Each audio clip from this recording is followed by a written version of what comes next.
नमस्कार दोस्तों, आज की कहानी है आप लोगों ने मेरे लिए किया ही क्या है। रोहन ऑफिस जाते समय अपने पापा की दवाई की पर्ची लेते हुए जाना। क्यों माँ, इस बार की दवाइयाँ पापा लेकर नहीं आए हैं क्या? माँ, यह सब काम आप पापा से ही कराया करो। इन सब काम में पड़कर मैं अपना समय बर्बाद नहीं करना चाहता।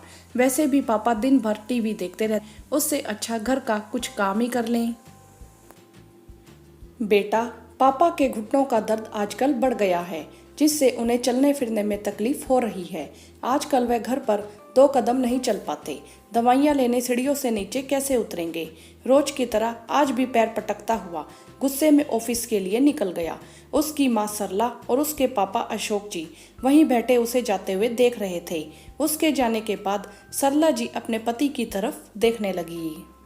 नजरें मिलते ही दोनों की आंखें आंसुओं से डबडबा जाती हैं। यह लगभग रोज की बात थी। जब भी माँ रोहन से घर खर्च के लिए पैसे मांगती या कोई काम करने के लिए कहती, वह ऐसे ही गुस्सा करता। आए दिन बेटे के मुंह से ऐसी बातें सुन दोनों बहुत दुखी हो जाते हैं। बेटे की बात सुनकर अशोक जी अपने आप को बेबस और लाचार समझते। लाचारीवश अशोक जी ने पत्नी की तरफ देखा और पूछा, सरला, हमारा बेटा दवाई लाने के नाम पर इतना गुस्सा करता है, क्या वह जीवन भर बूढ़े माँ बाप की जिम्मेदारी अपने कंधों पर उठाएगा?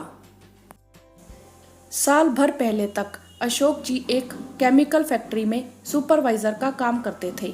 उनके 2 बच्चे हैं। बड़ी बेटी कनक की शादी हो गई है और बेटा रोहन ग्राफिक डिजाइनर का कोर्स कर एक कंपनी में काम कर रहा है। अशोक जी ने दिन रात मेहनत करके दोनों बच्चों को पाला था। बेटी जब शादी लायक हुई तो बेटी की शादी के नाम पर और बेटे की पढ़ाई के लिए उन्होंने फैक्ट्री के मालिक से कर्ज लिया था। बेटी की शादी के बाद उन्हें बहुत परेशानी का सामना करना पड़ा था। आधे पैसे ब्याज के नाम पर कट रहे थे और आधे पैसों से किसी तरह घर चल रहा था। घर परिवार की चिंता ने अशोक जी को दिल का मरीज बना दिया। उसी समय घुटनों के दर्द ने भी उन्हें इस कदर जकड़ा कि वह चलने फिरने में भी असमर्थ हो गए। फैक्ट्री में जाकर काम करना उनके लिए कठिन हो गया था। उम्र तो ज्यादा नहीं थी, पर मानसिक तनाव ने अशोक जी को दिल और शरीर दोनों से कमजोर कर दिया था। एक दिन पत्नी सरला ने कहा, बेटे की अब नौकरी लग गई है, इसीलिए आप काम पर जाना बंद कर दो। फैक्ट्री मालिक से लिया कर्ज अब हमारा बेटा चुका देगा। पत्नी की बात मानकर अशोक जी ने नौकरी छोड़ दी। बेटे की जब नौकरी लगी तो उन्हें लगा बेटा कमाने लगा है तो माँ बाप के दुख कम हो जाएंगे। लेकिन नौकरी लगते ही रोहन के रंग ढंग बदलने लगे। नौकरी लगने के बाद घर की जिम्मेदारी रोहन के कंधों पर आ गई थी, पर रोहन अपनी जिम्मेदारियों को बोझ समझकर उठा रहा था। जिस इंसान से पिता के दवाइयों के खर्च नहीं निकल रहे थे, वह इंसान पूरा जीवन कैसे माता पिता की जिम्मेदारी उठाता। बेटे की पढ़ाई के समय अशोक जी ने फैक्ट्री से जो कर्ज लिया था, वह कर्ज बीमारी के कारण अशोक जी चुका नहीं पाए थे। इसीलिए बेटे की जब नौकरी लगी तो माँ ने रोहन से पिता के कर्ज के बारे में बताया।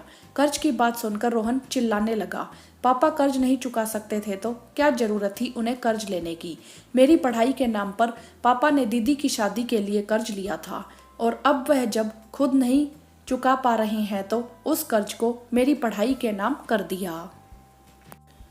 आप लोगों ने मेरे लिए किया ही क्या है और मैं अपना पूरा जीवन आप दोनों की तरह घुट घुट कर नहीं जी सकता। मेरे भी सपने हैं, कुछ अरमान हैं और जो मैंने अपने लिए देखे हैं, मैं उन सपनों को कर्ज की बलि नहीं चढ़ा सकता। जब मेरा समय बदलने वाला है तो आप दोनों चाहते हैं कि उस कर्ज की आग में मैं अपना जीवन बर्बाद कर लूं। ये बोलकर रोहन कमरे में सोने चला गया।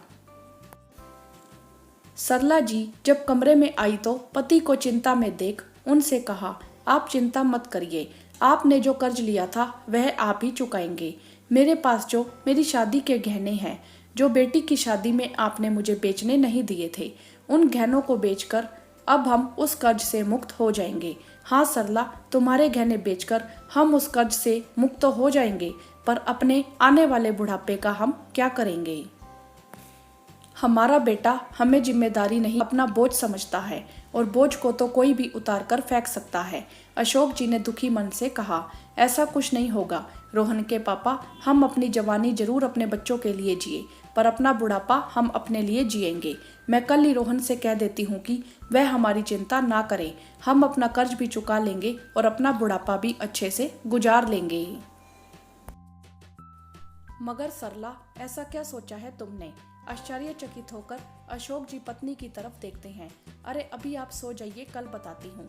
अगली सुबह जब रोहन ऑफिस जाने लगा तो सरला जी ने उसे न तो नाश्ता दिया न ही लंच दिया। रोहन ने नाश्ते और लंच के लिए पूछा तो सरला जी ने कहा, बेटा मैं और तुम्हारे पापा अब बूढ़े हो गए हैं, पापा से चला नहीं जाता और मुझसे भी अब ज्यादा देर तक खड़ा नहीं रहा जाता। बेटा ऐसा करो, तुम आज से बाहर ही खाना खा लेना। मेरा और तुम्हारे पापा का क्या है, हम तो कुछ भी खाकर पेट भर लेंगे। हाँ बेटा, एक और बात कहनी थी, तुम जिस कमरे में रह रहे हो वह खाली कर देना और अपना सामान मेरे कमरे में रख देना।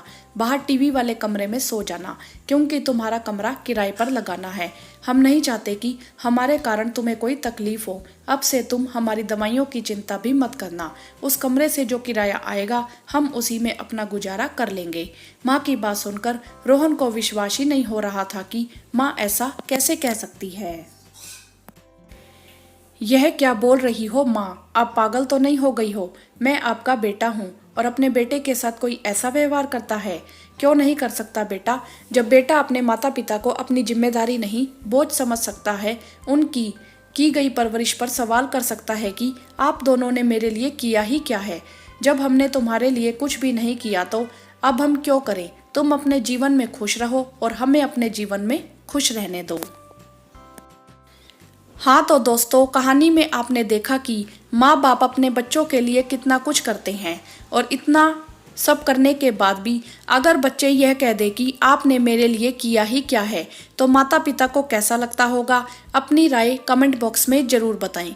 वीडियो को लाइक करें, शेयर करें और चैनल को सब्सक्राइब भी करें। धन्यवाद।